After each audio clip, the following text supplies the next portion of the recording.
নমস্কাৰ আবৃত্তি কৰিবলৈ লৈছোঁ কবি শচীন্দ্ৰ কুমাৰ অধিকাৰীদেৱৰ কবিতা আইতা লিপষ্টিক।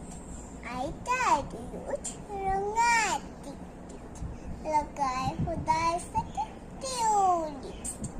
পিছে বাৰু ক'ত পায় কোনে দিয়ে কিনি মনে মনে আনি দিয়ে কুকাই কিচেৰি।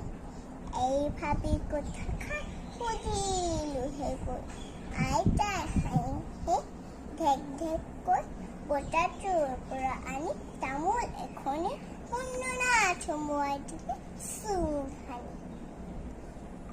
তামোলৰ গুৰিখিনি মুখত ভৰাই আইতাই হাঁহি হেলেঙি লগাই পিককৈ ৰসখিনি দিলে উলিয়াই।